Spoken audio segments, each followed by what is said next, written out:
On this edition of My America, Alex Newman on the crisis of public education and what we should be doing about it.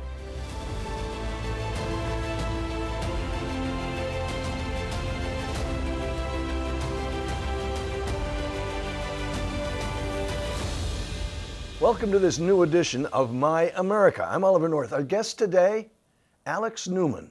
He's an award-winning international journalist, educator, author, speaker, and consultant. He's been published in the U.S. and abroad. Alex is happily married, has 5 children, and that alone would make him an expert on education. He currently splits time between various places. And Alex, today you're where? I'm in Oklahoma City at a pastor's conference. Terrific. Well, thank you very much for making time for us today. Thank you so much for having me. It's an honor and a pleasure to be with you. Alex, I've written a number of op-eds myself recently about the role of public education. I have 18 grandkids, so I've got a little focus of my life. They range in age from college sophomore down to diapers. So we're going to be in this for a while. What role should public education be playing in the lives of the American people?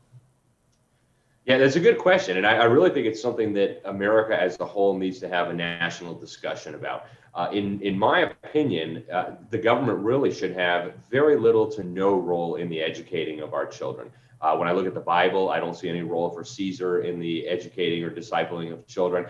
To the extent that the American people do want some government role for education, I think really that needs to be something that's governed at the local level by a local school board that's accountable to the parents, kind of like it used to be, 100, 120 years ago. And I think really the role of the school is not to indoctrinate the children into critical race theory or communism or Marxism or fake history. To the extent that we are going to have public schools, they ought to be doing the basics, teaching reading, writing, and arithmetic, teaching something about true American history, not the fraudulent version that has become all the rage, and just teaching children how to think. And I'm kind of old-fashioned. I believe that education and the Bible are inseparable, and so I think we should go back to pre-1960s when the children still had Bible, when they still prayed in the school.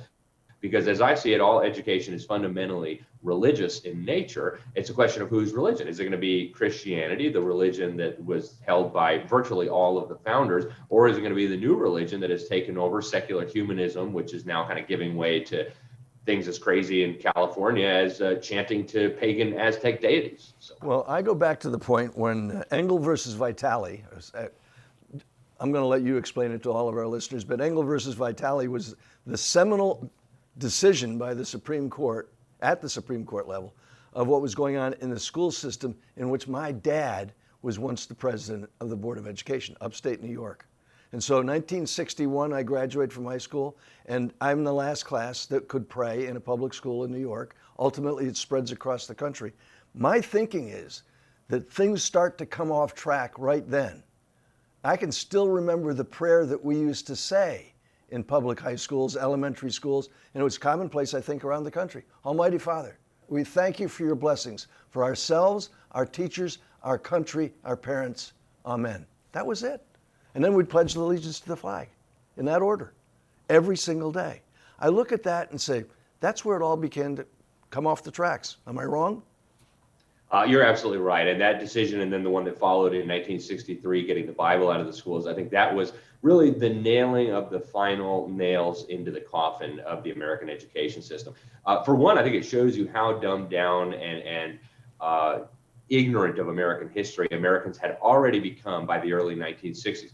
The idea that the Supreme Court would have the authority to overturn prayer or Bible reading in school is simply preposterous. They cited the First Amendment as their justification. The First Amendment says Congress shall make no law. Well, Congress hadn't made any laws. This was local school districts. As you said, New York, the 1962 case, it was local school districts. And the First Amendment, of course, was not designed for states and local districts. In fact, most of the states at the time the First Amendment was written and ratified actually had established churches. So I'm not arguing in favor of established churches. I'm saying it was an absolutely ludicrous decision.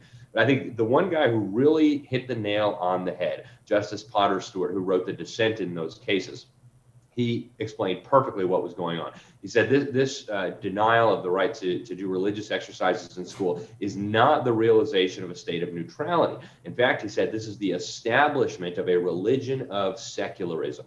Now, I would say that it wasn't so much secularism as it was the humanism of John Dewey. Now, John Dewey is almost universally regarded as the founding father of our government school system, and he was a very religious man.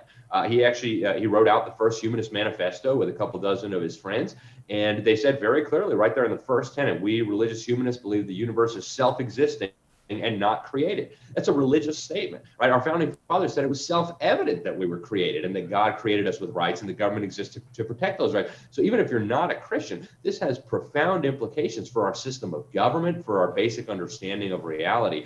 And so this was a disaster that never should have happened. The American people right then and there should have said, Supreme Court, you do not have that authority. That is not what the U.S. Constitution says. And it's all been downhill from there. Well, we're today, right, in Loudoun County, Virginia, the wealthiest per capita county in the country. And we're the place where a school teacher stood up at a public meeting. He was invited along with the rest of the community in a very large county to talk about what the budget was going to be and other things that mattered to the people. And what mattered to him was he was being told that to keep his job, he had to go, quote, neutral on the issue of gender. I love all of my students, but I will never lie to them regardless of the consequences. I'm a teacher, but I serve God first, and I will not affirm that a biological boy can be a girl and vice versa, because it's against my religion, it's lying to a child, it's abuse to a child, and it's sinning against our God. They fired him. His case was now going up through the process, the state Supreme Court. It's going to go to the U.S. Supreme Court eventually. And my sense is he's going to get his job back, or at least compensated for what he's done standing for the First Amendment. Am I wrong? I suspect if there's any justice in the courts, he absolutely will not only get his job back, but be compensated for the harm that he was put through. But I think what you just described, we have similar things going on across the country. This illustrates the problem that we're dealing with. These schools are no longer neutral, if they ever were. Right? The idea of neutrality with respect to religion, as Justice Potter Stewart pointed out, is really not legitimate. It's either one or the other. And what this shows is that the schools have become overtly hostile to Christianity. It's not that they're just taking a neutral outlook and saying, you guys believe whatever you want. They're specifically training the children to believe things that are contrary to the faith of the majority of the American people. Something like 70+% of Americans describe themselves as Christians.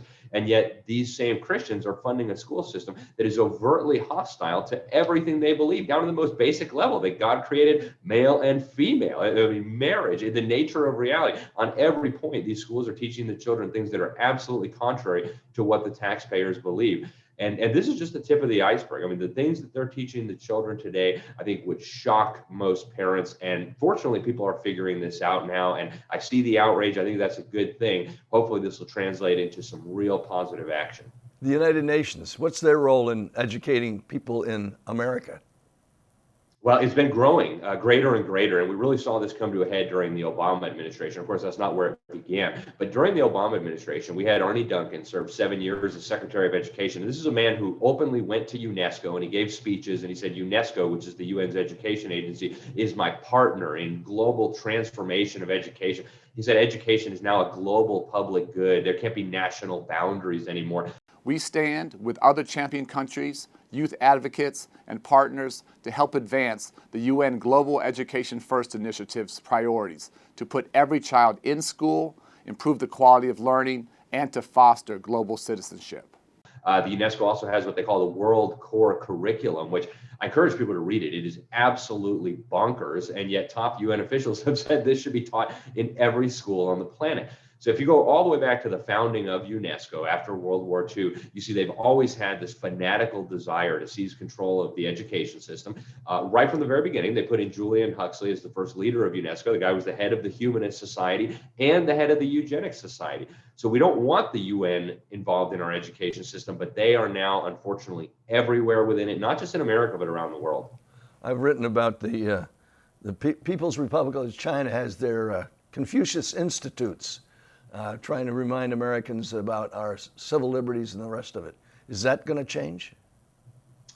Well, I would like to think so. Now, the Trump administration did take some action trying to rein in these Confucius Institutes. For those who aren't familiar, these are basically little outposts of the Communist Party of China that are setting up shop in our tax-funded educational institutions under the guise of teaching Chinese culture to American students. They're teaching no such thing. They're teaching communist culture. They are hotbeds of subversive activity, of espionage, and unfortunately now with the Biden administration, we just saw in the last few days, they dropped charges on a bunch of Chinese spies that they had lied on their visa applications. They were working for the People's Liberation Army.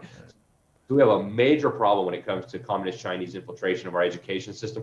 And at this point, Colonel, we have the people who designed Common Core bragging in TV commercials that students in Shanghai and Beijing will be learning from the same set of standards as students in Chicago and St. Louis. I find that deeply problematic. American students in a free, self-governing republic based on biblical values really have no need for the kind of propaganda and indoctrination that they have in China, and vice versa. And yet they're bragging about this now. We've got to deal with this. It's not just a threat to our children and our educational system, it's a national security threat. The IMF has created something over $600 billion in special drawing rights, SDRs. You've commented about that before too. I think this is one of the biggest unreported stories of the year by far. So the International Monetary Fund is now in the process of being transformed into kind of a proto-global central bank. The Biden administration and the Chinese communists are totally in favor of this. In fact, they've said so openly. And this $650 billion issuance of special drawing rights, think of it kind of like printing money, right? Like when the Federal Reserve creates a bunch of new money and they inject it into the economy by buying bonds. Right. That's what the IMF is doing, except with this international proto-global currency. And this is going to devalue our currency. It's going to transfer massive amounts of power and authority over to international institutions that are beyond democratic accountability. This is problematic on so many fronts. And I encourage people who are interested in the subject. We just published a cover story on this in the Epic Times that I wrote. I hope people will go read it. It's a hugely significant story, and you're not going to read about it very many places. You're absolutely correct. By the way, I'm going to send you a copy of my new book, which is We Didn't Fight for Socialism. This is America's veterans who are now looking at the world in which they've served as volunteers in our armed forces and saying, I'm not even sure I want my own kids or grandkids to be serving. So I want to send you a copy of that because it's right along the lines of what you're saying here. One last quick question. The Soviets are gone. The Russians are still here. The People's Republic of China is now asserting itself globally. And one of the places where they've offered to help, be, quote, of help to the people is Cuba. And of course, they've already got property at both ends of the Suez Canal. They don't own the whole thing yet, but should we be concerned about all of this, particularly in a place like Nicaragua, Venezuela, Cuba? We should be extremely concerned. And I'm really looking forward to reading your book because you're exactly right. But while the Biden administration is focusing on, flight suits for pregnant women and transgenderism in the military, Communist China is rapidly expanding its military power. They're building ships faster than we can decommission ours. I mean, this is a disaster waiting to happen.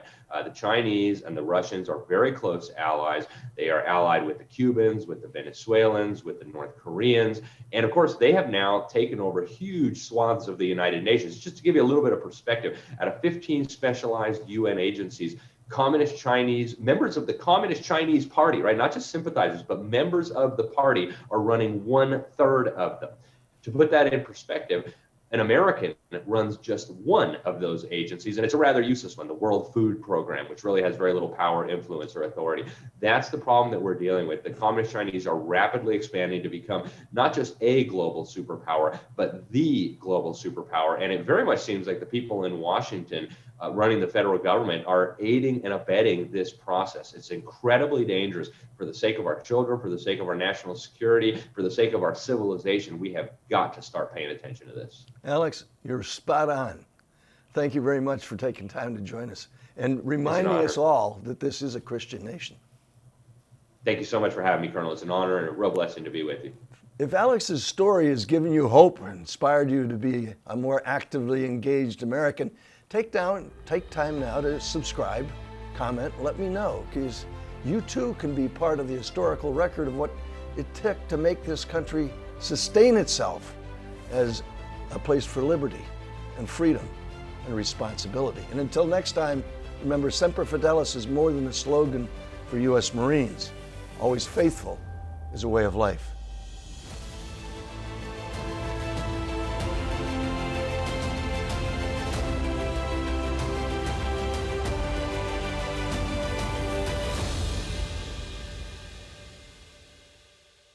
This broadcast has been brought to you in part by MyPillow and the MyPillow line of products. Get yours today at mypillow.com or 800-620-4439 and use promo code NORTH to receive deep discounts on your order.